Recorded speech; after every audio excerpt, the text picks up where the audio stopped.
বাংলাদেশের বাইরে পৃথিবীর বিভিন্ন প্রান্তে যেখান থেকে চ্যানেলে দেখছেন আপনাদের সকলকে সাদর আমন্ত্রণ তৃতীয় মাত্রা দেখবার জন্য সাম্প্রতিক নানা বিষয় নিয়ে আলোচনার জন্য আমার সঙ্গে স্টুডিওতে রয়েছেন আমার বাবা আছেন বাংলাদেশ জাতীয়তাবাদী মহিলা দলের যুগ্ম সাধারণ সম্পাদক চৌধুরী নায়বা ইউসুফ এবং আমার ডানে রয়েছেন বাংলাদেশের কমিউনিস্ট পার্টি সিপিপির কেন্দ্রীয় নেতা ডক্টর সাজেদুল হক রুবেল। স্বাগত আপনাদের দুজনকে তৃতীয় মাত্রায়। আমি মিস চৌধুরী নায়বা ইউসুফ আপনার কাছে একটু বুঝতে চাইব যে সামগ্রিকভাবে নির্বাচন এবং রাজনীতিতে এখন যা লক্ষণীয় তাতে কি এটা বলা যায় কিনা বা কেউ যদি বলেন যে বিএনপি অনেকখানি ব্যাকফুটে চলে গেছে গত কয়েক মাসে, খুব বেশি বাড়িয়ে বলা হবে কি? আসসালামু আলাইকুম, ধন্যবাদ। আসলে বিএনপি বাংলাদেশের আমি মনে করি বর্তমানে সবচেয়ে বড় একটি দল এবং বিএনপির অনেক নেতাকর্মী এবং বিএনপির যে সমর্থন এবং বিএনপি যেভাবে রাজনীতি করেছে এত বছর বাংলাদেশে, বিএনপির মানে অটোমেটিক্যালি বিএনপি একটি শক্তি বাংলাদেশের। তো এটার জন্য অনেক প্রতিবন্ধকতা ফেস করতে হচ্ছে এবং এটা আমার কাছে মনে হয় এটা একটা ন্যারেটিভ যে বিএনপি ব্যাকফুটে চলে গেছে, বিএনপির পপুলারিটি কমে গেছে। আপনারা যখন তৃণমূলে যাবেন তখন আপনারা দেখবেন যে দেশের জনগণ কিভাবে নির্বাচন চাচ্ছে, একটা নিরপেক্ষ নির্বাচন চাচ্ছে, তারা ভোট দিয়ে বিএনপিকে ক্ষমতায় আনতে চায়। সেটা খুবই স্পষ্ট একটা আপনি ক্লিয়ার পিকচার পাওয়া যায় যখন আপনি তৃণমূলে জনগণের সাথে আমরা সম্পৃক্ত থাকি। সেজন্য আমার কাছে মনে হয় একটা ন্যারেটিভ এটা তৈরি করা হচ্ছে। হ্যাঁ, এটার ভিতরে অনেক রাজনীতি আছে, অনেক ষড়যন্ত্র আছে আমার কাছে মনে হয়, কিন্তু বিএনপি এখনও সবচেয়ে বড় দল এবং সবচেয়ে পপুলার তৃণমূলে এবং বাংলাদেশের জনগণের মাঝে। সো আপনি কি বলবেন আমাদেরকে যে নির্বাচনকে ঘিরে কি মনে হচ্ছে, নির্বাচন ফেব্রুয়ারিতে হচ্ছে কিনা? এবং বিএনপি তো অত্যন্ত আশাবাদী, বিএনপির সঙ্গে বৈঠকের প্রেক্ষিতেই সিদ্ধান্ত হয়েছে যে ফেব্রুয়ারি মাসে নির্বাচন। যদি অনেকে মনে করছেন যে ফেব্রুয়ারিতে নির্বাচন হবে না, হলেও সেটা একটা ফার্স্ট ইলেকশন হবে এবং এই আলোচনাও আছে যে বিএনপি আসলে বা বিএনপির সঙ্গে অন্যান্য রাজনৈতিক দলগুলি ইতিমধ্যেই আসন ভাগাভাগি নিয়ে এক ধরনের আন্ডারস্ট্যান্ডিংয়ের ইলেকশন বা পাতানো নির্বাচনের দিকে এগুচ্ছে বাংলাদেশ। এটা পাতানো ইলেকশনের দিকেই যদি যায় তাহলে আর আমাদের 15 বছর আর এখনকার মধ্যে পার্থক্য কি থাকবে? সবাই মিলেই গণতন্ত্র আমরা নতুনভাবে দেখব, সবাইকে মিলেই এই দেশ গড়ার রাজনীতি, কাউকে রেখে তো। কিন্তু এটা তো একটা নির্বাচনে তো নির্বাচিত হয়ে আসতে হবে, সেই পপুলারিটি থাকতে হবে, সেই সংখ্যালঘু আপনার থাকতে হবে, সিট থাকতে হবে, তাহলেই সবাই আসতে পারবে। পাতানো নির্বাচন আমরা যেটা আপনি মিন করছেন যে জামাত বিএনপি ভাগাভাগি, ওই যেটা ঘুরে ফিরে তো একই কথা যে গণতন্ত্রে তো সবাইকে মিলেই করতে হবে, আমরা তো একা পারবো না এবং একা আমাদের দল সেটা একাও চায় না। সবাইকে নিয়েই সামনে আমরা ক্ষমতাটা আমরা যেতে চাই যে সবার এখানে স্টেক থাকবে, সবাই ক্ষমতার অংশীদার হবে। তাহলে বিরোধিতা করবে কে? গণতন্ত্র তো বিরোধী শক্তিও দরকার। বিরোধী তো থাকবেই, বিরোধী দল তো থাকবেই, বাট এটা তো এক দলের তো হবে না। মানে খালি বিএনপির পপুলারিটির জন্য বিএনপিরই মেজরিটি থাকবে, আমরা অন্য দলকে আমরা দিচ্ছি না, স্পেস দিচ্ছি না, সেটাতে আমরা বিশ্বাস করি না। সবাই মিলেই আমরা নতুন গণতন্ত্র দেখতে চাই ইনশাআল্লাহ সামনে। ডক্টর সাজেদুল হক রুবেল, একটু আপনার কাছ থেকে শুনতে চাই, আপনাদের কংগ্রেস হয়ে গেল, রাজনীতির মূল্যায়নও নিশ্চয়ই আপনারা করেছেন কংগ্রেসের, সচরাচর যেটা হয়। সো আমি একটু বুঝতে চাই যে বর্তমান রাজনৈতিক পরিস্থিতিকে আপনারা কিভাবে বিশ্লেষণ করলেন, কি সিদ্ধান্তে পৌঁছলেন? বিশেষ করে কেউ কেউ মনে করছে যে রাজনীতিতে নতুন শক্তি উঠে আসছে, পুরোনোরা একটা তো বিদায় হয়েছে, আরেকটা কারো কারো ভাষায় বিদায় হবার পথে, যদিও মিস নায়বা ইউসুফ মনে করেন যে না, তারাই এখনও সবচেয়ে বড় শক্তি। কিন্তু বড় শক্তি হলো আবার কারো কারো প্রশ্ন যে বড় শক্তি কিন্তু ডিকটেট তো আর তারা করছেন না, ডোমিনেটও করতে পারছেন না পলিটিক্সে। একদম সেই সবচেয়ে বড় স্যাক্রিফাইস তারা করেছেন, আত্মাহুতির অর্থে, জেল জুলুমের অর্থে, নির্যাতন নিপীড়নের অর্থে সয়েছেন তারা বেশি। কিন্তু অভ্যুত্থানের নেতৃত্ব তারা দাবি করতে পারেননি, যদিও তারা বলছেন যে 437 জন বা 38 জন এরকম তাদের নেতাকর্মী শুধু ওই 36 দিনে মারা গেছে। কিন্তু এবং তারপরে যেটি তিনি ন্যারেটিভ বলছেন বা বয়ান তৈরিতে বা নানান ক্ষেত্রে সুবিধে খুব বেশি বিএনপি করতে পারছে না, বরং অন্য শক্তিগুলো ওই যে যারা ধেয়ে আসছে বা উঠে আসছে তারাই আসলে ডিকটেট করছে সব কিছু। ধন্যবাদ। আপনার মাধ্যমে আমার চ্যানেল আয়ের সকল দর্শকদের এবং সম্মানিত সহ-আলোচক সবাইকে শুভেচ্ছা। প্রথমে একটু আপনি যেহেতু আমাদের পার্টির যে কংগ্রেসের কথা বললেন, মানে পার্টির সম্মেলন, আমরা আজকেই বলা যায় সব কাজ শেষ করেছি। আমাদের 13তম কংগ্রেস সমাপ্ত হয়েছে এবং আমরা নতুনভাবে দায়িত্ব গ্রহণ করেছে পার্টি। এবং আমাদের পার্টি হচ্ছে তার যে বিশ্লেষণের জায়গা এই সময়কার, সেটা হচ্ছে এক, যে গত বছর এই 24 জুলাই আগস্ট অভ্যুত্থানের মধ্য দিয়ে বাংলাদেশে আবার নতুন করে বাংলাদেশের মানুষ আশাবাদী হওয়া সুযোগ পেয়েছে যে বাংলাদেশে পরিবর্তন সম্ভব। সেটা যতই পরাক্রমশালী শক্তি হোক, যতই স্বৈরাচারী শক্তি হোক, যতই তার ফ্যাসিস্ট কর্তৃত্ববাদী প্রবণতা থাকুক, কিন্তু জনতার জয় সম্ভব। এবং এই যে অভিজ্ঞতা, জনতার জয়ের যে অভিজ্ঞতা, সেই অভিজ্ঞতাকে নিয়ে আমরা এখন পরবর্তী ধাপের জায়গায় আমরা যেতে চাচ্ছি।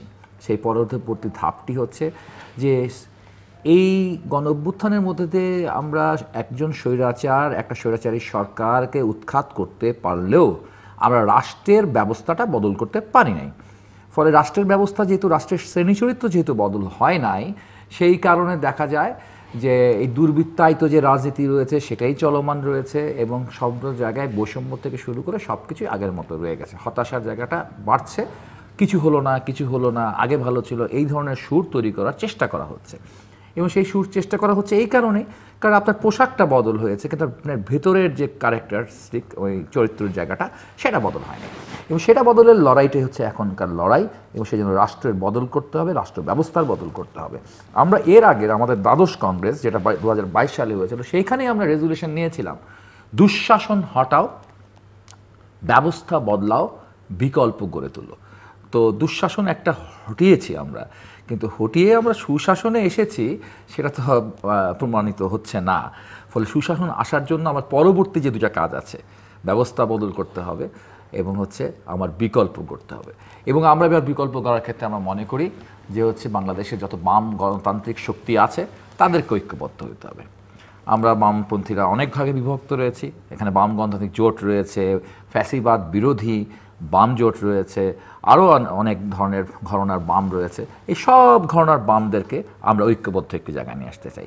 এবং একই সাথে আমাদের যারা হচ্ছে মানে শ্রমিক, কৃষক, মেহনতি মানুষ তো আছে, তারা যা শ্রেণীগতভাবে নিপীড়িত, এছাড়া জাতিগতভাবে নিপীড়িত মানুষ আছে, লিঙ্গগতভাবে নিপীড়িত মানুষ আছে, বর্ণগতভাবে নিপীড়িত মানুষ আছে, এরকম যত নিপীড়িত মানুষ আছে, সমস্ত নিপীড়িত মানুষগুলোকে নিয়ে আমরা একটা বৃহত্তর বলয় তৈরি করতে চাই।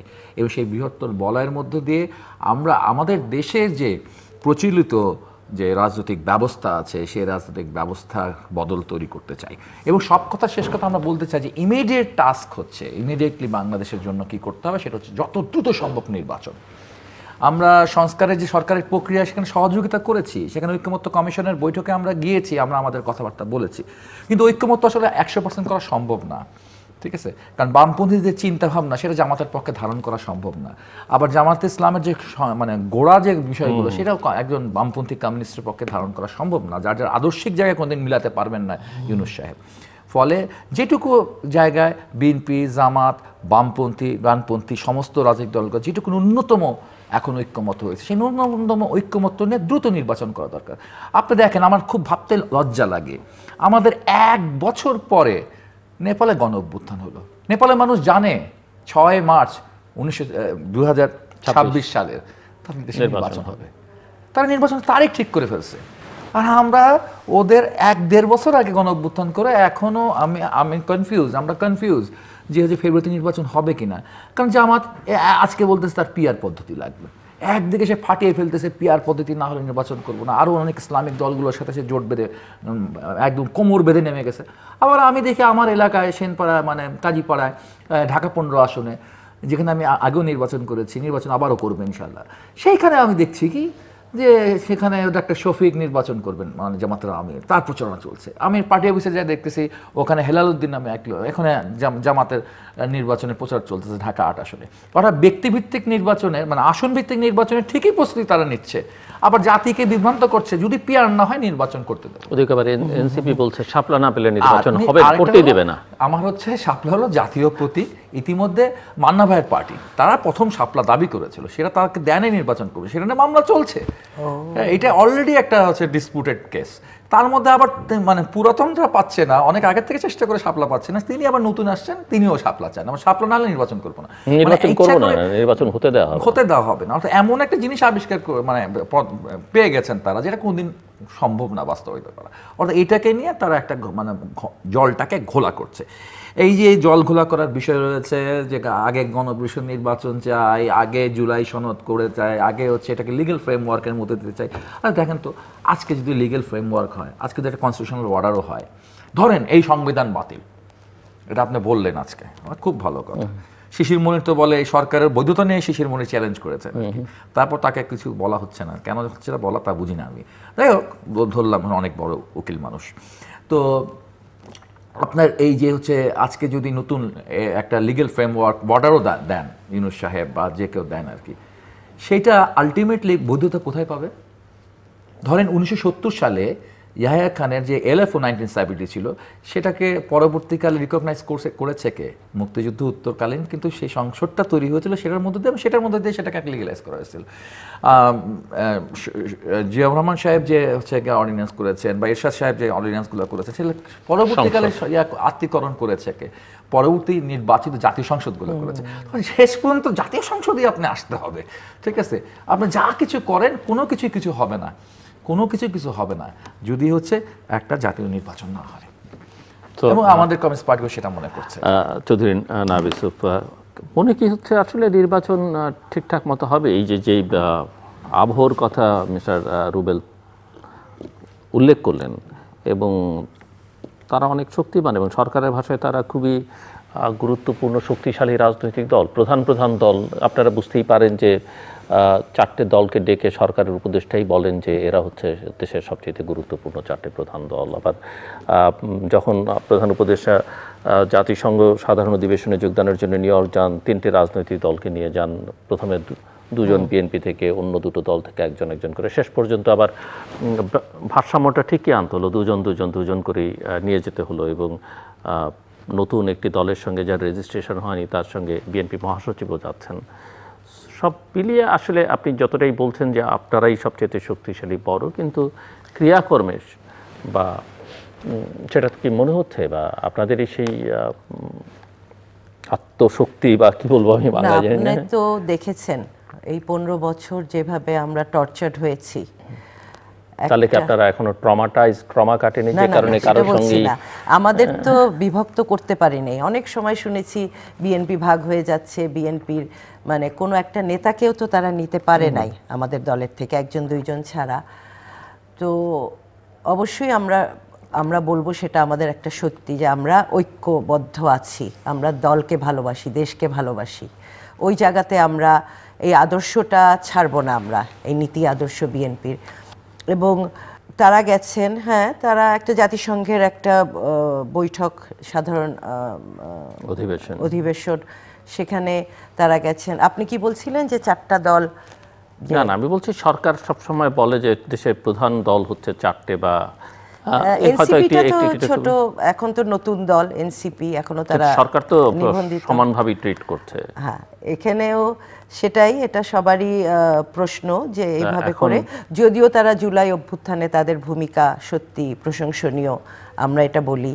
এবং তারা আমাদের ছোট ভাই, তারা সন্তানের মতো, অবশ্যই আমরা তাদেরকে স্বাগত জানাই।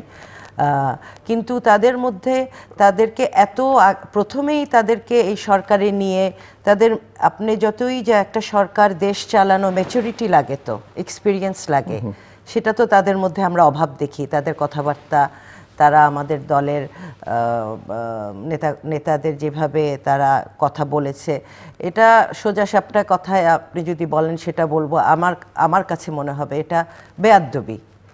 এই ধরনের কথাবার্তা, এটা তো প্রথমে আপনার রাজনীতি করতে হলে আপনার শিষ্টাচার জানতে হবে। আপনার মুরব্বীদের সাথে আপনি কিভাবে কথা বলবেন, আপনার যারা জুনিয়র আছে তাদের সাথে আপনি কি ব্যবহার করবেন, দিস ইজ ভেরি ইম্পর্ট্যান্ট একটা পলিটিক্যাল, যখন আপনি ক্যারিয়ার গ্রো করবেন। তো ওইটার জন্য সময় লাগে, ম্যাচুরিটি লাগে, এক্সপিরিয়েন্স লাগে। তার আগেই তাদেরকে এত দেখিয়ে দেওয়া হয়েছে, দিয়ে দেওয়া হয়েছে, সেটা হয়তো বা তারা এখন হ্যান্ডেল করতে পারছে না। আপনারা যেমনটা মনে করছেন যে আপনারা মানে ফেব্রুয়ারিতে নির্বাচন হবে, কিন্তু এনসিপি বা জামাতের যে ভূমিকা, কর্মকাণ্ড বা তাতে তো তারা নির্বাচনটা বিলম্বিত হলে তাদের জন্য সুবিধা, এবং হয়তো সেদিকেই তারা নিয়ে যেতে চাইছে। এবং সাম্প্রতিককালে বিভিন্ন ছাত্র সংসদের নির্বাচনে যেটা দেখা গেছে যে তারাই আসলে ইনিশিয়েট করেছে নির্বাচনটা হতে হবে, এবং বিএনপি আসলে সেই টোপটাও গিলেছে, এবং টোপ গিলে বিএনপি আসলে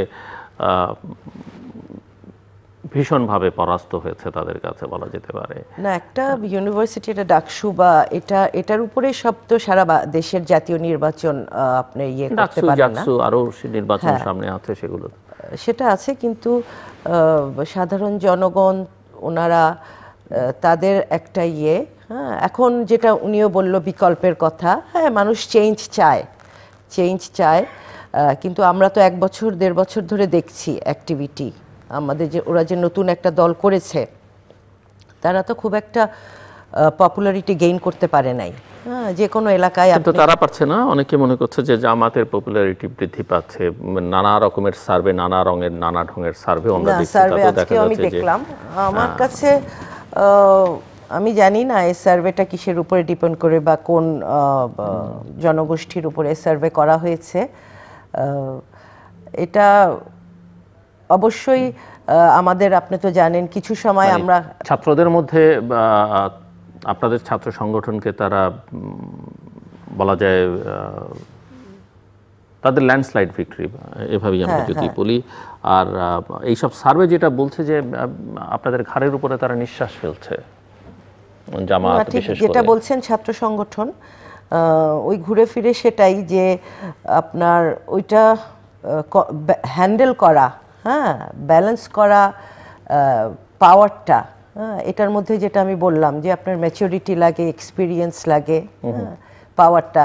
ওরাও এখন ছোট, আমাদের ছাত্র সংগঠন, ওদেরও বয়স কম, ওরা আস্তে আস্তে শিখবে আমি মনে করি।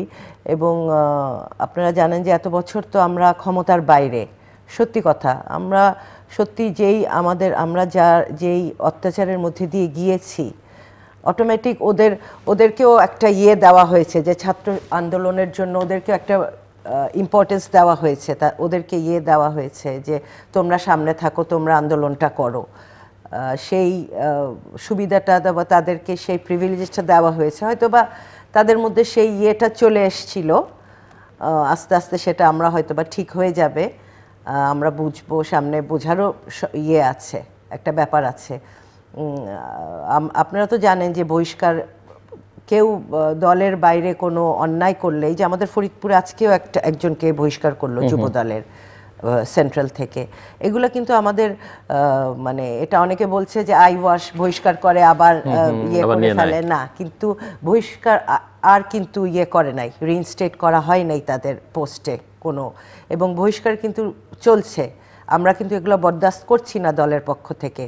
আমাদের ফরিদপুরে হয়েছে, আমাকে বলছে যে না, আমি বলছি যে নাথিং ডুইং, যেটা দলের নিয়ম সেইভাবে করবা, হ্যাঁ করবেন, এটার মধ্যে আমার কোনো নাই। তো এবং আমরা এই ব্যাপারে কিন্তু অনেক স্ট্রিক্ট। সামনে ইনশাল্লাহ যদি কোনো থেকে থাকে আমাদের, আমরা এই ডাকসু নির্বাচন দিয়ে তো হয় না, সামনে আরো আমাদের জাতীয় নির্বাচনটাই মানে সবচেয়ে ইম্পর্টেন্ট আমার কাছে মনে হচ্ছে, আমরা ওইদিকেই যাচ্ছি। প্রশ্ন হচ্ছে যে নির্বাচনটা আসলে ঠিকঠাক মতো হবে কিনা, এবং নির্বাচন বলতে যে নির্বাচনের জন্য বাংলাদেশের মানুষ আপনারা সবাই লড়াই করেছেন, সেরকম একটা নির্বাচন হবে কিনা, অর্থাৎ অবাধ, সুষ্ঠু, গ্রহণযোগ্য, অংশগ্রহণমূলক, অন্তর্ভুক্তিমূলক নির্বাচন আমরা, সেটা আমাদের সবারই আছে কাম্য, এবং আমরা সবাই ভূমিকা রাখা উচিত। আপনারাও সাংবাদিকরা আছেন, এবং সারা দেশের মানুষেরই সেটাতে দায়িত্ব আছে নিরপেক্ষ নির্বাচনের জন্য। আমরা একটা নির্বাচন চাই, নির্বাচিত সরকার চাই, নির্বাচনের মাধ্যমে নির্বাচিত সরকার চাই।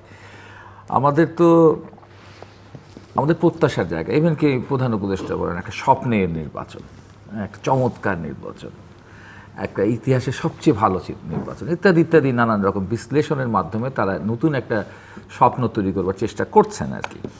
কিন্তু আমরা এত দুঃস্বপ্নের নির্বাচনের মধ্যে দিয়ে গিয়েছি 2014, 2018, 2024, এই নির্বাচনগুলোর যে এক্সপেরিয়েন্স আছে সেই এক্সপেরিয়েন্সগুলো মুক্ত একটা নির্বাচন চাই। যেমন একা একা নির্বাচন করেছিল আওয়ামী লীগ 2014, এই 26 নির্বাচনটা যেন একা একা না হয়। কিন্তু এমন কিছু পরিপ্রেক্ষিত তৈরি করা হচ্ছে যে দেখা যাবে বিএনপিকে ঠেলে দিতে পারে একা একা নির্বাচন করার থেকে, তখন বিএনপি কী করবে? তখন বিএনপি তো নির্বাচন থেকে ফিরে পিছপা হবে আমার ধারণা আর কি, যদি একা একা নির্বাচনের একটা ট্র্যাপে তাকে ফেলে দেওয়া হয়। একটা হচ্ছে দুটো আলোচনা আছে, একটা হচ্ছে যে যেটা আপনি বলছেন নির্বাচনও চাই, নির্বাচিত সরকারও চাই। নির্বাচিত সরকার খুবই তাৎপর্যপূর্ণ কথা। নির্বাচিত সরকারের বাইরে নির্বাচনের মধ্য দিয়ে একটা সরকার যদি হয়, সেই সরকার ওই আপনি বলছেন একা একাও হতে পারে, আবার ভাগাভাগি করেও হতে পারে, আসন ভাগাভাগির একটা আওয়াজ আমরা পাচ্ছি, আমরা শুনতে পাই যে অনেকটা আমির মতো আর কি একটু ভাগাভাগি প্রপোজাল আছে যে আমাকে এত ভাগ দাও, এত ভাগ। তো আমরা ডকুমেন্টেশন নাই আমাদের এসব ব্যাপারে, কোনো সব শোনা যায় আর কি বিভিন্ন জায়গায়। তো সেটা কিন্তু ভয়ঙ্কর হবে, সেটার প্রতি মানুষের কিন্তু আস্থা আসবে না। যেভাবে করে হাসিনা 24 সালে আস্থা পায়নি, 18 সালে নির্বাচন করে আস্থা পায়নি, তেমনি করে কিন্তু যদি আবার একটা ভাগ বন্টনের নির্বাচন হয়। এবং এখানটা যিনি দেখেন একটা ব্যাপার হচ্ছে যে আমাদের দেখা যাচ্ছে সরকারের তরফ থেকে মনে হচ্ছে যে বাংলাদেশ মানেই হচ্ছে এই তিনটি, এই এনসিপি, জামাত ইসলাম বা বিএনপি। হ্যাঁ, বিএনপিটা বলতেই পারে, দীর্ঘ 15 বছরের সে একটা গণতান্ত্রিক আন্দোলন সংগ্রামে ছিল। জামাত ইসলামও বলতে পারে হ্যাঁ আমরাও গণতান্ত্রিক আন্দোলন সংগ্রামে ছিলাম, কিন্তু খুব বেশি দিন আগে না। আপনার নিশ্চয়ই মনে আছে আপনার 2023 সালের অক্টোবর মাসের ঘটনা, আপনারা প্রায় লাখ লাখ জমায়েত পল্টনে করেছিলেন, ঠিক আছে? আপনাদেরকে পুলিশ হচ্ছে মাত্র 8 মিনিটের মধ্যে 1 লক্ষ লোককে তারা স্কাটার করে দিল। ঠিক সেই দিন দেখবেন 23 সালের 18 অক্টোবর শাপলা চত্বরে জামাত ইসলাম একই সময় সমাবেশ করতেছিল, এবং তাদের সেই সমাবেশে পুলিশ একটা ফুলের টোকাও দেয় নাই, একটা লাঠিচার্জও করে নাই। আর আপনাদের তো হচ্ছে সেদিনই বোধহয় রিজভী ভাই, সেদিনই হচ্ছে তারপর দিনে হচ্ছে মির্জা ফখরুল অ্যারেস্ট হয়ে গেলেন, তারপর যে জেনারেল সরওয়ার্দী তিনিও কদিন পরে অ্যারেস্ট হলেন। একদম বিএনপি অফিস তছনছ হয়ে গেল আর কি। আর তখন কিন্তু জামাত ইসলাম শান্তিপূর্ণ সমাবেশ করে, তারা খুবই গণতান্ত্রিক আন্দোলন করেছে। আর জামাতের যে শিবিরের যে ছেলেমেয়েরা এখন নেতৃত্বে আসলেন, ডাকসু জিতলেন, জাকসু জিতলেন, এরা সবাই তো বহাল তবিয়তে বিগত বছরগুলোয় ক্যাম্পাসে অবস্থান করেছিল। ছাত্রদল নাম নিয়ে তো আর কাজ করা যেত না, শিবির নাম নিয়েও কাজ করা যেত না, কিন্তু শিবির তো খুব সুন্দর নিজেকে বদলে ফেলতে পারে। হ্যাঁ, এই যেমন হচ্ছে আচ্ছা জাতীয় স্মৃতিসৌধে চলে গেছে, বদলে ফেলা, তেমনি আবার 5ই আগস্ট 2024-এর আগে আরেকটা বদল করে তারা আবার আওয়ামী লীগের হেলমেটের তলায় ছিল, হেলমেট পরে তারা ছাত্রলীগই করেছেন। অনেক বিষয়তে অনেক সন্দেহ হয়, এই যেমন আবরার ফাহাদ হত্যাকাণ্ডের যে আসামিরা, সেই আসামিদের উকিলকে আজকে যে শিশির মনির, যে আমাদের খুব গুরুত্বপূর্ণ আইনজীবী, ইনি হচ্ছেন সে আবরার হত্যাকাণ্ডের আসামিদের উকিল। তিনি দায়িত্ব নিয়েছেন আবরারের খুনিদেরকে, আবরার ফাহাদ, বুয়েটের আবরার ফাহাদের খুনিদেরকে মুক্ত করবার দায়িত্ব নিয়েছেন শিশির মনির। আবার শিশির মনির এদিকে সে গণতন্ত্র শেখাচ্ছেন, ওদিকে তিনি হচ্ছে খুনিদেরকে রেহাই দেওয়ার চেষ্টা করছেন। সব কিছু বিষয়ে তাদের নানান রং আছে, সে নানান রঙের নানান খেলা আছে। এই নানান রঙের নানান খেলা দিয়ে যেটা হচ্ছে বিষয়টা হচ্ছে নানান রকম প্রশ্ন তৈরি করা হচ্ছে। কিন্তু আমরা যেটা মনে করি যে শেষ পর্যন্ত বাংলাদেশ নির্বাচন হবে, কারণ বাংলাদেশের মানুষ নির্বাচন চায়। ফেব্রুয়ারি মাসে এটা ফেব্রুয়ারিতে না করবার জন্য দেশীয় বা আন্তর্জাতিক নানা ধরনের খেলা থাকতে পারে, কিন্তু মানুষকে একটু মানুষ নির্বাচন চায়। কিন্তু যদি হয় সেটা কি ধরনের নির্বাচন হবে? যে ধরনের নির্বাচন মানুষ চায় বা যে ধরনের নির্বাচনের জন্য মানুষ রক্ত দিল, সংগ্রাম করলো, অনেকে রাজনৈতিক নেতাকর্মীরা জেল খাটলেন, সেই ধরনের নির্বাচন, নাকি একটা নাম কাওয়াস্তে নির্বাচন? এখন ঐতিহাসিক নির্বাচন প্রধান উপদেষ্টা বলছেন বটে, কিন্তু যে 3টে নির্বাচন অতীতে হয়েছে সেই 3টে নির্বাচনকে সাবেক প্রধানমন্ত্রী কোনোটাকে ইতিহাসের সেরা নির্বাচন বা স্বাধীনতার পরের সেরা নির্বাচন বলেছেন, একজন প্রাক্তন সেনাপ্রধান বলেছেন সেনাপ্রধান থাকা অবস্থায় এরকম নির্বাচন পৃথিবীতে আর হয়নি। সো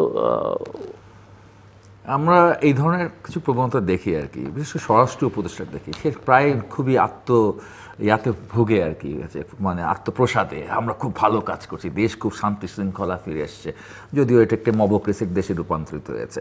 তো ঠিক তেমনিভাবে এই নির্বাচনটাকে নিয়েও অতি উচ্ছ্বাস প্রকাশ করতে পারেন, কিন্তু বাংলাদেশের মানুষের কিন্তু চোখ খুলে গেছে। এই বাংলাদেশের মানুষকে কিন্তু বিভ্রান্ত করা যাবে না। যদি এটা হচ্ছে কোনো ইলেকশন ইঞ্জিনিয়ারিংয়ের মাধ্যমে পূর্ব পরিকল্পিত একটি ফলাফলকে হচ্ছে গিয়ে পরবর্তীতে জনগণের সামনে উত্থাপন করা হয়, জনগণ কিন্তু সেভাবে বিষয়টাকে গ্রহণ করে নেবে না।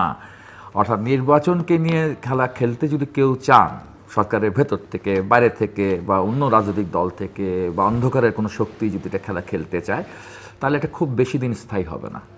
সেই নির্বাচনের পরও দেখা যাবে আরও একটি গণঅভ্যুত্থান হবে, এবং দেখবেন পৃথিবীতে বাংলাদেশের মতো যে সমস্ত গণঅভ্যুত্থানগুলো হয়েছিল সেটা কিন্তু এক দফায় একবার হয়ে তা থেমে গেছে তা না। এটা কিন্তু ওই যে ভূমিকম্পের পরে যে আফটার শক হয় না, সেকেন্ড ওয়েভ, থার্ড ওয়েভ আসে, তেমনিভাবে কিন্তু এই গণঅভ্যুত্থানের সেকেন্ড ওয়েভ আসতে পারে, এবং সেই সেকেন্ড ওয়েভ আরও সহিংস হতে পারে, আরও ভয়ঙ্কর হতে পারে। তো সব কিছু মিলিয়ে আমরা সহিংসতা, রক্তপাতের সময়কালটায় ফিরে যেতে চাই না। আমরা চাই না আর সেই অন্ধকার সময়টা আসতে, এবং আমরা চাই না আমাদের ছেলেমেয়েরা আবারও রাজপথে তাদের নামতে হোক, আবারও তাদের রক্ত দিতে আমরা চাই না।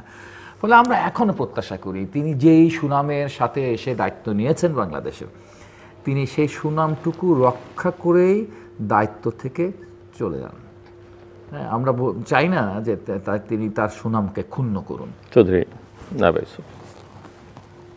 হ্যাঁ, আমরা তো নির্বাচন চাচ্ছি, দেশের জনগণ নির্বাচন চাচ্ছে, কিন্তু বর্তমান যে আইন শৃঙ্খলা পরিস্থিতি, এটা কিন্তু খুবই মানে ভাববার বিষয়। এটা যদি স্টেবিলিটি না আসে, নির্বাচনটাও কিন্তু একটা ষড়যন্ত্রের মধ্যে পড়ে যাবে। তাই এই ব্যাপারটা সরকারকে দেখতে হবে, আইন শৃঙ্খলা, ল অ্যান্ড অর্ডারটা, এবং এই যে বারে বারে যে মিছিল হচ্ছে, আওয়ামী লীগ ছাত্রলীগরা মিছিল করছে, তাদেরকে কেন ধরা হচ্ছে না? এবং এখনও আওয়ামী লীগ একেবারে ফ্রিলি আমি তো দেখছি চলাফেরা করছে। তো আমাদের ঢাকায় যে কালকে তো ঢাকায় বেশ কিছু মিছিল হয়েছে, এবং তার আগে যে হয়েছে, তার আগে একটা কোনো শুক্রবার মনে হয়, ওইটার মধ্যে আমাদের ফরিদপুরের কিছু ছাত্রলীগের নেতা, যুবলীগের নেতাদের দেখা গেছে। তো এদেরকে প্রশাসন, পুলিশ এখনও কি ওরকম স্ট্রং না যে এদেরকে ধরা, এদেরকে অ্যারেস্ট করা? এটা খুবই একটা কিন্তু চিন্তার বিষয়। কিন্তু আপনি কি মনে করেন আওয়ামী লীগকে এই যে মিছিল মিটিং করতে না দেয়া, এটাও তো যেমন আপনারা গণতন্ত্রের জন্য লড়াই করেছেন, তারা করতে দেয়নি, এবং আপনারা এখন যারা আছেন তারা যদি আবার তাদেরকে করতে না দেয়, তাহলে এই সমস্যার সমাধান কিভাবে হবে? এখন আওয়ামী লীগের আসলে 15 বছর 16 বছর তারা যে অত্যাচার করছে, দুঃশাসন, হ্যাঁ, দুর্নীতি, এদেশের মানুষের টাকা পাচার, গুম, খুন, কেউ কথা বলতে পারেনি, তাদের এই দেশের মাটিতে আর রাজনীতি করার অধিকার ফর দ্য টাইম বিং তাদের নেই। আমার কাছে মনে হয় অনেক করেছে তারা দেশটাকে ফোকলা করে দিয়ে চলে গেছে। তারা, আপনি দেখেছেন যে নিউ ইয়র্কে কি করেছে তারা, এটাতে তো দেশের ভাবমূর্তি নষ্ট হচ্ছে। তারা তো they don't care about this country. তারা তো তাদের ক্ষমতা দেখাবে, তারা তো গুন্ডা বাহিনী। বাট তারা করেছে, সরকারি যাদেরকে নিয়ে গেল তাদের নিরাপত্তার জন্য, বা তাদেরকে কতখানি সরকার, সেটা তো আছেই। সরকারের এখানে সবাই দেখছে যে ওখানে এখনো যে জাতিসংঘের যে স্থায়ী মিশন, ওখানে যারা এখন পোস্টেড আছেন, ওখানে আওয়ামী লীগের দোসররা আছে, আওয়ামী লীগের সুবিধাভোগী কিছু ব্যক্তি দেখলাম আমি।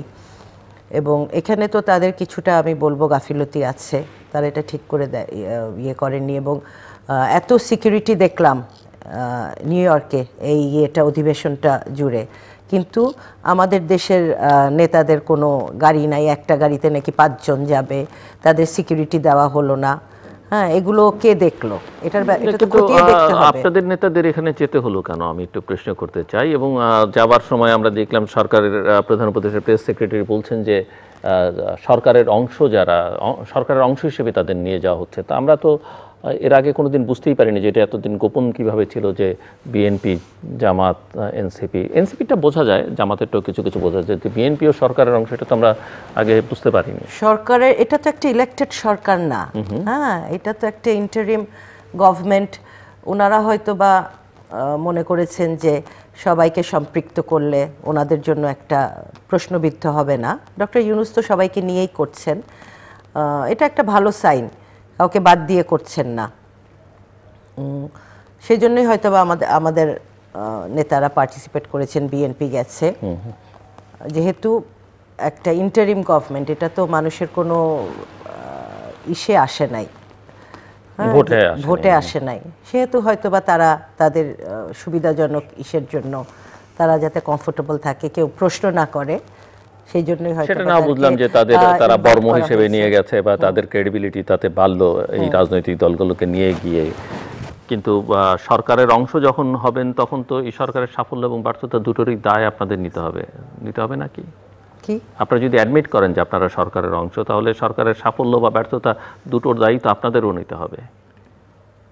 কারণ আমরা বিএনপির কাছ থেকে কোনো প্রতিবাদ শুনিনি বা আপত্তি শুনিনি যে না আমরা সরকারের অংশ না, নিয়ে গেছেন। আর দ্বিতীয়ত হচ্ছে যে এই জাতিসংঘ সাধারণ অধিবেশনে বিএনপি মহাসচিব এবং আরও একজন নেতা গিয়ে আসলে কি অর্জন করলেন বিএনপির জন্য বা দেশের জন্য, সেটা একটু অনেকে বুঝতে পারেন না।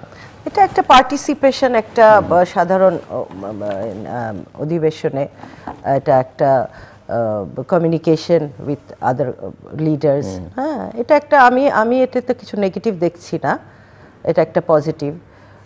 যেহেতু এটা গণতন্ত্র এবং তার ইসের মধ্যে আছে শান্তি, নির্বাচন, হ্যাঁ, সবাই যে আমরা একসাথে আছি এটাও একটা দেখানো ওয়ার্ল্ড লিডার্সদের। ডক্টর ইউনূস যেটা ওনার ইসের মধ্যে আছে, ডিসকাশনের মধ্যে আছে যে শান্তি, উন্নয়ন এবং নির্বাচনের পথে আমাদের দেশ, গণতন্ত্রের পথে, মেবি এটার জন্যই হয়তো বা তারা সরকারের সাথে, এবং এটা কমিউনিকেশন, করেসপন্ডেন্স, একটা অধিবেশনের তো এটাই থাকে যারা যান। ধন্যবাদ। আমরা এই প্রধান উপদেষ্টা জাপানে ছিলেন, তিনি একটা সাংবাদিক সম্মেলনে বললেন একটা মাত্র দল খালি তার কথা শুনছে না, সবাই তার সংস্কারের জন্য অপেক্ষা করছে, একটা দল খালি নির্বাচন চায়, মানে বিএনপি করবে। তার কদিন পরে দেখলাম লন্ডনে গিয়ে আবার বৈঠক হলো, বিএনপি খুব মহা উদার, তারা হচ্ছে এটাকে রাজনীতিতে তো শেষ কথা বলে কিছু নেই, গ্রহণ করে নিল। তারপর ফলাফলটা কি হলো? মানুষের কাছে একটা অনাস্থার জায়গা তৈরি হলো যে এইটা করতে গেল কেন। যেখানে তারেক রহমান সাহেব জনসভায় সেই ডিজিটাল বক্তৃতায় তিনি বললেন যে অবশ্যই ডিসেম্বরে 2025 সালের ডিসেম্বরেই নির্বাচন হবে, তিনি বললেন এবং দৃঢ়তার সাথে বললেন। এবং আমরা দেখলাম বিএনপির সমস্ত পর্যায়ের নেতা নেত্রীরা বললেন যে হ্যাঁ এই বছরের মধ্যে, ডিসেম্বরের মধ্যে নির্বাচন করতে হবে। এখন একটা বেশ মানুষ আশাবাদী হলো যে নির্বাচন হবেই, যে বিএনপি চেয়েছে নির্বাচন হবেই। কিন্তু হঠাৎ সেটা চলে গেল ফেব্রুয়ারিতে লন্ডন বৈঠকের মধ্যে দিয়ে। আবার এই সময়কালে যখন সারা পৃথিবীতেই আমাদের মধ্যে একটা প্রশ্ন তৈরি হচ্ছে বাংলাদেশের নির্বাচন কবে হবে, বাংলাদেশের হচ্ছে ল অ্যান্ড অর্ডার সিচুয়েশনটা এরকম হচ্ছে কেন, এখানে নানা ধরনের ঘটনা ঘটছে। এই ঘটনাবলী নিয়ে যখন অনেক ধরনের প্রশ্নের সম্মুখীন হচ্ছে আন্তর্জাতিকভাবে বিশ্বের মানুষের কাছে, ঠিক সেই সময় বাংলাদেশের হচ্ছে গিয়ে সবচেয়ে বড় দল বিএনপিকে সাথে নেওয়া, জামাত আর এনসিপির সাথে নেয়, এনসিপির নেতাদের সাথে নিয়ে আগেও গেছেন তারা, সেটা খুব গুরুত্বপূর্ণ। সেখানে বিএনপি ওখানে গিয়ে আমার মনে হয় এক ধরনের লেজিমেটেশন দিলেন, লেজিমেটেড হলেন আর কি, যে না আমার সাথে বিএনপি আছে, ঠিক আছে, অতএব তোমরা কোনো কিছু চিন্তা ভাবনা করো না আর কি, আমি সমস্ত জিনিস ম্যানেজ করে ফেলেছি। এতে আরও পোক্ত হলো যদি ফেব্রুয়ারিতে নির্বাচন না দেন প্রধান উপদেষ্টা, তিনি বললেন আমরা সবাই একসাথেই আছি, সবাই আমরা একটা পরিবার। তিনি বলেন না সবাই আমরা একটা পরিবার তো আমার ঠিক আছে, নির্বাচন ফেব্রুয়ারিতে হবে না, ডিসেম্বরে হবে, 26 সালের 27 সালের ফেব্রুয়ারিতে হতে পারে, 27 সালের ডিসেম্বরে হতে পারে, হোক, 1 বছর 2 বছর 4 বছর 5 বছর থাকলেও থাকতে পারি, একসঙ্গেই পথ চলছে। হ্যাঁ, আমরা তো একসাথে পথ চলছি। কখন আমার নির্বাচন দরকার? যখন আমাদের মানে একমত হতে পারছি না, আমরা ভিন্ন মত, আপনার একটা মত আমার একটা মত, আপনার পথ আলাদা আমার পথ আলাদা, তখন কোন পথ সঠিক সেটা জনগণ ঠিক করে দেবে। কিন্তু সবাই যদি এক কাট্টা হয়ে যায় আর কি, একদল হয়ে যায় আর কি বাকশালের মতো, তাইলে আবার নির্বাচন কিসের? তো এইভাবে হচ্ছে আমার মনে হয় আবার মানে সরকারের চতুরতার কাছে একটা বিএনপির মতো একটি গণতান্ত্রিক দল, তার হচ্ছে শত শত মানুষের জীবনের বিনিময় হচ্ছে যে এই গণতান্ত্রিক আন্দোলনের বিজয়, তারা মনে হচ্ছে তাদের শহীদের রক্তের সাথে আজকে খুব সঠিক কাজটা করছে না আর কি। গণতন্ত্রের জন্য আমার মনে হয় বিএনপিকে আরও একটি সচেতন হওয়া দরকার, একটু হুঁশিয়ার হওয়া দরকার, ষড়যন্ত্র সম্পর্কে হুঁশিয়ার হওয়া দরকার। আর যদি হুঁশিয়ার না হয় তাহলে ষড়যন্ত্রের ফাঁদে পড়ে যাবে আর কি। ডাকসুতে যা ঘটেছে তা ঘটতে বাংলাদেশের জাতীয় রাজনীতিতে এবং জাতীয় সংসদ নির্বাচনে কটুক দেরি হবে আর কি, খুব বেশি ঘটনা সেটা ঘটবে না।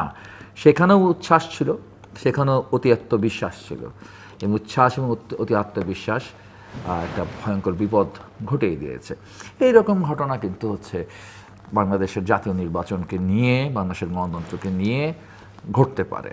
সেক্ষেত্রে আমার মনে হয় যথেষ্ট হুঁশিয়ারি নাই, অনেক বেশি ছাড়, অনেক বেশি ফ্লেক্সিবিলিটিও কিন্তু সমস্যা। মনে রাখবেন যে অপরাধ করছে সেটা যেমন হচ্ছে অপরাধ, আবার যে অপরাধটাকে বারবার হাসি মুখে সহে নিচ্ছে সেটাও অপরাধ।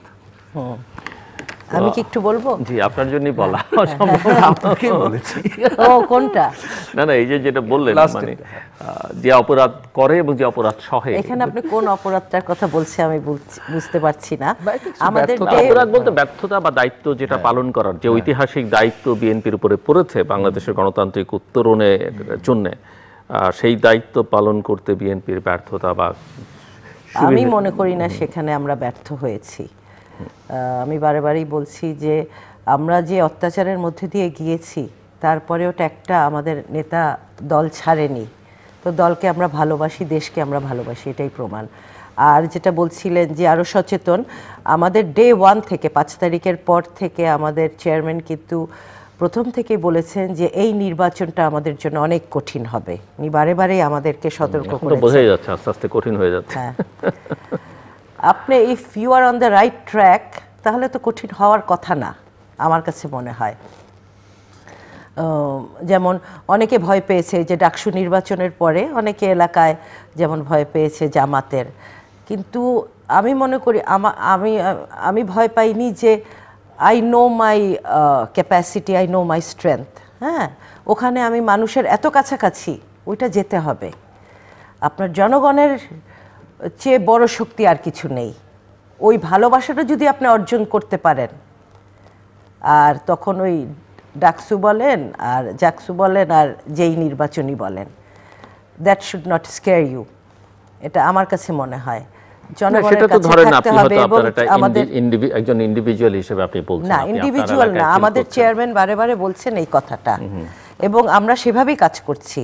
জনগণের সাথে আমরা সম্পৃক্ত থেকে জনগণের পালস বোঝার চেষ্টা করছি। তো আপনি বলছেন ইন্ডিভিজুয়াল, তো এরকম তো সবাই করতে পারে। আমরা তো রাজনীতি করি, জনগণ আমাদের সাথে আছে, সবাই করতে পারে। আবার বিএনপির প্রতি তো গত 1 বছরে নতুন অনেক অভিযোগ উঠছে যে বিএনপি আসলে চাঁদাবাজিতে ঢুকে পড়েছে, বিএনপি ধরেই নিয়েছে সে ক্ষমতায় গিয়েছে, এবং যেই কারণেই এক ধরনের অ্যান্টি এস্টাবলিশমেন্ট সেন্টিমেন্টও হয়তো ছাত্র সংসদগুলো নির্বাচনগুলোতে দেখা গেছে, হাট দখল, বাজার দখল, সেগুলোর দিকে অনেকে তো মনে করেন যে বিএনপি ক্ষমতায় যেতেও খুব একটা এখন আর আগ্রহী না, বরং এক ধরনের সুবিধা যদি এর মধ্যে মানে দল হিসেবে না হলো ইন্ডিভিজুয়াল বিএনপির যে র্যাঙ্ক অ্যান্ড ফাইলের নেতাকর্মীরা আছেন তাদের অনেকের মধ্যে এই প্রবণতা আছে। না, এটা নির্বাচন ছাড়া এই গণতন্ত্র, এবং নির্বাচন ছাড়া আমরা থাকবো কেন? আপনি ল অ্যান্ড অর্ডার কারো কাছে যদি গণতন্ত্র মানে হচ্ছে যে নিজের টাকা বানানো, নিজের আখের গোছানো, নিজের সুযোগ সুবিধা, যেটা বা ওই যে আওয়ামী লীগের সময় 16 বছরে তারা যেটা করেছে, করতে করতে আসলে দলটা কি শেষ করে দিয়েছে, এখন আর দল দাঁড়াতে পারে না। দরকার নেই, তাহলে তারা ব্যবসা বাণিজ্য করুক। যাদের এই ধরনের মেন্টালিটি, তাদের ব্যবসা বাণিজ্য করলেই ভালো। রাজনীতি হলো মানুষের সেবা। রাজনীতি করে আপনি যখন আপনার ফোকাস থাকবে অন দ্য পিপল, আপনার ফোকাস থেকে আপনি সরে গেলে টাকা পয়সার চিন্তা করলে তারা 5 বছরের জন্য এমপি থাকে, তার ফল তারা পেয়েই যায়। তারা ব্যবসা করুক তার চেয়ে। কিন্তু জনগণ থেকে, এবং আমাদের ভারপ্রাপ্ত চেয়ারম্যান বারেবারই বলছেন যে আপনার থেকে যদি মুখ সরিয়ে নেয় জনগণ, উনি খুব বুঝিয়ে সুন্দর করে আমাদেরকে বলছেন আপনাদের মুখ ফিরিয়ে নিলে আপনারা গেছেন, আর উপায় নাই। কিন্তু এখন যেটা যারা নেতারা যারা বুঝতে পারবেন, হ্যাঁ, তারা মানুষ তাদেরকে ভোট দিবেন, তারা নির্বাচিত হবেন। আর মুখ ফিরিয়ে নিলে তারা এমপিও হবেন না, তাদের কোনো উপায়ও নাই। হ্যাঁ, এবং এই ব্যাপারে কেয়ারফুল থাকা উচিত। রাজনীতিতে আপনার টাকা, আপনার এটার সাথে আপনার জনগণের যখন আপনি থাকবেন, ফোকাসটা সেটা হলো আপনার সম্মান, সেটা হলো আপনার ভালোবাসা। ওইটা আপনি টাকা দিয়ে তো কেনা যাবে না। যেটা আপনি যখন টাকা দিকে করবেন, তখন তো আপনার রাজনীতি বিক্রি করে দিলেন। আমরা তো যেটা দেখছি, লক্ষ্য করছি যে টাকাকেই এখন সম্মান হিসেবে বিবেচনা করছেন। সেটা লঞ্জিভিটি থাকে না। হ্যাঁ, সেটা থাকবে না। এবং আমরা যথেষ্ট কন্ট্রোল করছি এই চাঁদাবাজি এবং এই যে বারে বারে বহিষ্কারটা করছে কেন? সাবধান করার জন্য যে তোমরা এটা করো না, করলে তোমরা আর দল করতে পারবা না। হ্যাঁ, এবং যারা করছে তাদেরকে বহিষ্কৃত হয়ে গেলে তাকে দলে, এমনকি আমাদের আশেপাশেও যদি বহিষ্কৃত নেতা আমাদের আশেপাশেও যদি থাকে, আমাদেরকেও ধরা হচ্ছে যে আপনারা এদেরকে রাখছেন স্টেজে থাকলে বা কিছু আশেপাশে থাকলে। এবং এমনও বলা হচ্ছে যে কোনো কমিটিতে যদি আওয়ামী লীগের কোনো নেতাকে, মানে কাউকে যদি দল ভারী করার জন্য যদি নেওয়া হয়, যে সাইন করবে তাকেও বহিষ্কার করা হবে। এত স্ট্রিক্টলি আমাদের দল এখন এগুলা হ্যান্ডেল করছে। তো আমি মনে করি না যে এটা যেটা হয়েছিল হয়তো বা প্রথম সেগুলা হয়ে গেছে, এখন ওগুলা আর হচ্ছে না, চাঁদাবাজি বা দখল। কালকেও যেটা বললাম, আমার যুব দলের একজনকে বহিষ্কার করা হলো। অতএব ওখানে তো আর পা বাড়াবে না কেউ, অন্য কোনো নেতা তো ওদিকে পা বাড়াবে না, এটা তো থামিয়ে দেওয়া হলো এবং এটা কন্টিনিউয়াস করা হচ্ছে। আশা করি সেটা আর আমাদের ইলেকশনে আর নির্বাচনে এফেক্ট করবে না। ডক্টর হক কি সামনের দিনগুলো ভিজুয়ালাইজ করতে পারেন সামগ্রিকভাবে? আমি মনে করি বাংলাদেশের জন্য মানুষ এমন একটা মোড়ে দাঁড়িয়ে আছে, তার একদিকে প্রচণ্ড সংকট, ভয়াবহ সংকট হবে, আরেকদিকে বাংলাদেশ হয়তো সত্যিকার অর্থে গণতান্ত্রিক উত্তরণের পথে আগাবে। তো এখন আসে সংকটে পড়ি কেমনে, জাস্ট প্রেডিকশন, ঠিক আছে? তো আমার মতো একটা ক্ষুদ্র মানুষের ক্ষুদ্র প্রেডিকশন হচ্ছে, প্রথম সংকটের জন্য দায়ভার নিতে হবে এই অন্তর্বর্তীকালীন সরকারকে। এই সংকট যদি সৃষ্টি হয়, এখন অনেকগুলো সমস্যা আছে, সমস্যাগুলো প্রত্যেকটা কিন্তু রিভার্সিবল। সমস্যা আছে, সমাধান হবে, সমস্যা আছে, সমাধান হবে। কিন্তু এই সমস্যাগুলোকে নিয়ে খেলতে খেলতে শুধু বাংলাদেশ না, বাংলাদেশকে ঘিরে যে ভূ রাজনৈতিক কিছু ষড়যন্ত্র আছে, সেই ষড়যন্ত্রের ফাঁদে যদি পড়ে যায়, তখন সেটা সমস্যা থাকবে না, সেটা তখন হবে সংকট, যেটা আসলে সমাধান সম্ভব না। সংকটে আমরা পড়ে যাব আর কি। প্রথম দায়িত্ব হচ্ছে গিয়ে নিতে হবে অন্তর্বর্তীকালীন সরকার। তার অন্তরে যদি থাকে এই কথাটি যে সত্যি সত্যি সে একটা গণতান্ত্রিক বাংলাদেশ বিনির্মাণের জন্য একটা নির্বাচন দিয়ে দিতে চায়, তাহলে সংকটে আমরা পড়বো না। কিন্তু না হলে সংকটে আমরা পড়বো। 1 2 নম্বর দায়ভার নিতে হবে হচ্ছে গিয়ে এই মুহূর্তে দৃশ্যপটে বা অতীতের ইতিহাসগুলো বিশ্লেষণ করলে সবচেয়ে বড় জনপ্রিয় রাজনৈতিক দল হয়তো বিএনপি। সেই বিএনপিকেও কিন্তু এই দায়িত্ব নিতে হবে। এখানে শুধুমাত্র বিএনপি তার দলের লোকদের শৃঙ্খলাবদ্ধ রাখাই তার কাজ না। তার প্রথম কাজ হচ্ছে এই যে শাসক আছে, অন্তর্বর্তী শাসক আছে, সেই শাসকের কাছ থেকে একটি সুষ্ঠু নির্বাচন আদায় করে নেওয়া, একটা গ্রহণযোগ্য নির্বাচন আদায় করে নেওয়া। এইটা হলো তার প্রথম দায়িত্বের মধ্যে একটা দায়িত্ব। দ্বিতীয়ত হচ্ছে তার দলকে সামলায় রাখা। তৃতীয় হচ্ছে জনগণকে নিয়ে, যে কোনো রাজনৈতিক দলের কাজ এটা, জনগণকে সাথে নিয়ে নির্বাচনের মধ্য দিয়ে, জনগণের ক্ষমতা গ্রহণের মধ্য দিয়ে নিজের সরকার গঠন করা। এই 3টি কাজের দিকে তাকে হলো গিয়ে ফোকাস রাখতে হবে। সে ফোকাস রাখতে গিয়ে যদি সে রাখতে না পারে, তাকে দায়িত্ব নিতে হবে। আর কিছু অবস্ট্যাকেলের ব্যাপার আছে, হচ্ছে সেই অবস্ট্যাকেলগুলো হচ্ছে এই মুহূর্তে এইরকম একটি এন্ট্রিম সিচুয়েশনে, এন্ট্রিম গভর্নমেন্টের আমলে যারা খুব সুবিধা পাচ্ছে, যারা হচ্ছে পলিটিক্যালি একটা স্ট্যাটাস মেনটেন করছে, সামাজিক স্ট্যাটাস মেনটেন করছে, ব্যবসা বাণিজ্য করছে, যাদের এপিএসরা হঠাৎ করে কোটিপতি হয়ে যাচ্ছে, যাদের লাইফস্টাইল চেঞ্জ হয়ে গেছে, মানে তারা হচ্ছে রিক্সা হুন্ডা ছেড়ে এখন প্রাডো গাড়িতে চড়ছে, হ্যাঁ, এই যে তাদের চমৎকার একটা সময় এনজয় করছে, এরা হচ্ছে আমাদেরকে ওই সংকটের দিকে ঠেলে দেওয়ার জন্য অত্যন্ত গুরুত্বপূর্ণ ক্যাটালিস্ট। এই ক্যাটালিস্টদেরকে যদি আমরা যারা হচ্ছে গণতন্ত্রের পক্ষের রাজনৈতিক দলগুলো আছে, রাজনৈতিক শক্তি রয়েছে, বাম শক্তি রয়েছে, জাতীয়তাবাদী শক্তি রয়েছে, আমরা যদি এই বিষয়টাকে হচ্ছে গিয়ে হ্যান্ডেল না করি তাহলে সমস্যা হবে। দেখেন, এই গণ অভ্যুত্থানে সকল ছাত্র সংগঠনের ছেলেরা কিন্তু অংশগ্রহণ করেছে, ছেলেমেয়েরা অংশগ্রহণ করেছে, এবং শহীদ কিন্তু সবাই হয়েছে। আমার ছাত্র ইউনিয়নের ছেলেরা শহীদ হয়েছে, ছাত্র ফেডারেশন, সাকির ছাত্র ফেডারেশনের ছেলে শহীদ হয়েছে, ছাত্রদলের তো অনেকে শহীদ হয়েছে, সবাই শহীদ হয়েছে, শিবিরেরও অনেক হয়েছে। এটার ক্রেডিবিলিটি আমরা অল্প কিছু সামনে থাকা ক্যামেরার সামনে থাকা মানুষকে দিয়ে দিয়েছি। এবং এদের কথা দরকার ছিল ডাকসু ইলেকশনে অংশগ্রহণ করা, এদের দরকার ছিল ছাত্র সমাজের নেতা হওয়া, ডাকসু নেতা হওয়ার কথা, জাকসু নেতা হওয়ার কথা।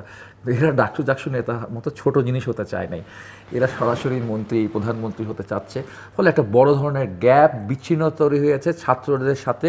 যেই ছাত্ররা আন্দোলনে নেমেছে, এই নেতারা আন্দোলনে করে কিছুই করতে পারতো না, তারা পাটচক্র করতো। আগস্টের পূর্ববর্তী জুলাই পর্যন্ত তারা হচ্ছে 10-15 জন, 20 জন, 50 জন, 60 জন নিয়ে পাটচক্র করতো। কিন্তু এরা যে হচ্ছে লাখো মানুষের, লাখো ছাত্রের নেতা রূপান্তরিত হয়েছে, এবং সেই লাখো ছাত্র যে কম্পোজিশন থেকে তৈরি হয়েছিল এই জনপরিষদটা, সেই জনপরিষদটাকে কিন্তু তারা আর ধারণ করতে পারে নাই। তারা ধারণ করতে না পারার ক্ষেত্রে দায় কার? তার দায় হচ্ছে যে অতিরিক্তভাবে রাষ্ট্র, বিশেষ করে সরকার, এদেরকে যে প্রমোট করেছে, প্রমোট করার মধ্য দিয়ে এদেরকে মানুষের কাছ থেকে বিচ্ছিন্ন করে ফেলেছে। আর এই বিচ্ছিন্নতা করে ফেলে, যে সরকার বিচ্ছিন্ন করে ফেলেছে, এখন হচ্ছে বিএনপিও বিচ্ছিন্ন হওয়ার পথে গেছেন জাতিসংঘে বেড়াতে আর কি, তাদের সাথে। এতে ইউনূস সাহেবের অনেক লাভ হবে, বিএনপির যে কি লাভ হবে এটা আমার ক্ষুদ্র মস্তিষ্কে ঢোকে না। ক্ষতি তো কিছু নাই, কি ক্ষতি আছে? হ্যাঁ, আমি তো বললাম যে এটা তো একটা জাতিসংঘে একটা অধিবেশনে যাওয়া, এটা তো সম্মানজনক, এবং এটা একটা করেসপন্ডেন্স কমিউনিকেশন। সরকার তো আমরা বিগত সরকারের সময় দেখেছি বিশাল লটবহর নিয়ে যায়, পৃথিবীর অনেক দেশের সরকার সেই তুলনায় তো এবার মাত্র কয়েকজন গেছে। এখানে রাম, রহিম, যদু, মধু সবাইকে নিয়ে যাওয়ার প্রবণতা আগেও আমরা দেখেছি। তো এটা তো বেটার। আমি জেনে বুঝে যদু মধুর সাথে আমার নাম লেখাবো কেন? আমি তো যদু মধু না, ঠিক আছে? আমি তো নিজেই যেতে পারি, আমি নিজেই সরকার গ্রহণ করবো, আমি নিজেই আমার যার জায়গা থেকে আমি যাবো এখানে। আমি হচ্ছে মানে যাত্রী হয়ে যাবো কেন আর কি, স্পেশাল কেন বেনিফিট নিব? আমি আমার কোনো দরকার নাই। এবং এমন না যে উনি পরিচিত হওয়ারও দরকার, সরকার প্রধান সব মিটিং আর ওখানে পরিচিত হওয়ার পর এমন কোনো সুযোগ তেমন নাই। আর ওদের পরিচয় হওয়া দরকার, সরকার প্রধান যেখানে যাবেন সেখানে তাদেরকে সমগুরুত্ব দিয়ে নিয়ে যাচ্ছেন। সরকার প্রধান যেখানে যাচ্ছেন, যত মিটিংয়ে যাচ্ছেন, সেখানে গুরুত্ব দিয়ে সব মিটিং ওনাদের নিয়ে যাচ্ছেন। ব্যাপারটাও তো এরকমও না, অনেকটা পিকনিক টাইপ, প্লেজার ট্রিপ। জি বলেন আপনি। তো মানে 200-100 জন নিয়ে যাচ্ছে, সেই তুলনায় 4-5 জন গেছে, এটা তো তেমন কিছু না। বাংলাদেশের পার্টিসিপেশন আছে, আমরা দেশের একটি দল, বড় দল, এটা হতেই পারে, এটা তেমন কিছু আমি মনে করছি না, নেগেটিভ কিছু না, ক্ষতির কিছু না। সামনে ইনশাল্লাহ গণতন্ত্রের পথে আমরা যাব, নির্বাচন হবে, এটা আশা করি। নির্বাচনে যতই ষড়যন্ত্র থাকুক না কেন, আমার মনে হয় এদেশের মানুষ যে শক্তি, তারা নির্বাচন চাবে, এবং নির্বাচনের পথে তারা কোনো বাধা এটা মানবে না এবার। এবং বিএনপি যেটা আমি তখনও বলি, বিচ্ছিন্ন যেটা হয়ে গেছে না, কিন্তু বিএনপির তো একটা শিফট আমরা দেখলাম 5ই আগস্টের পর থেকে। বিএনপি প্রথমে বললো 3 মাসের মধ্যে নির্বাচন, তারপরে বললো যৌক্তিক সময়ের মধ্যে নির্বাচন, তারপরে বললো ডিসেম্বরের মধ্যে নির্বাচন, তারপরে গেল ফেব্রুয়ারিতে। এখন এই নিউ ইয়র্কে গিয়ে টিয়ে ঘুরে টুরে এসে সরকারের অংশ হয়ে সেটা ওনার ভাষায় 26-27 পর্যন্ত যেতে পারে। এটা হবে না। তো আমরা ঐক্যমত্য কমিশনে একসাথে সংস্কারের জন্য বসছে আমাদের দল। হ্যাঁ, তো সবকিছুতে তো আমাদের পার্টিসিপেশন আছে সংস্কারে, সেখানেও তো আমাদের দল পার্টিসিপেট করছে, সব দলই পার্টিসিপেট করছে, সবারই নেওয়া হচ্ছে, ওপিনিয়ন নেওয়া হচ্ছে। তো এটার মধ্যে শুধু খালি এখানে গেল বলেই যে এরা অনেক কারণেই বলছি যে আগে তো কোনো সময় যাওয়া হয়নি, যেমন ধরেন বিএনপি 2-3 জন উপদেষ্টার পদত্যাগ দাবি করলো, আবার বিএনপি গিয়ে তাদের সঙ্গে ঢাকায়ও মিটিং করছে, লন্ডনও মিটিং করছে। মানে আমি বলছি যে বিএনপি সবসময় এটা কম্প্রোমাইজিং অ্যাটিটিউডটা পলিটিক্সে ফ্লেক্সিবিলিটি ভালো, ফ্লেক্সিবিলিটি ভালো, কিন্তু এই জিনিসগুলো আবার সবসময় ভালো বলা যাবে না। মানে সবসময় যে ইতিবাচক ফল দেয় তা না, উল্টো ফলও দেয় না। এখন এমন একটা টাইম, আমাদের তো ফ্লেক্সিবল থাকতে হবে। ইন্টারিম গভর্নমেন্ট এটা একটা, তারা তো জনগণের ম্যান্ডেট নিয়ে আসেনি, তাদেরকে তো আমাদের একটা স্পেস দেওয়ার দরকার। এবং যেটা বলছেন যে প্রথমে 3 মাসের মাথায়, 3 মাসের মাথায় রক্ষক যদি ভক্ষক হয়ে যায় এবং সেই ভক্ষককে যদি আপনি ইন্টারিম গভর্নমেন্টের কথা বলছেন, আমি এটা বুঝে নিই না, তারা একটা ইসের পরে তাদেরকে তো সময়ও দিতে হবে।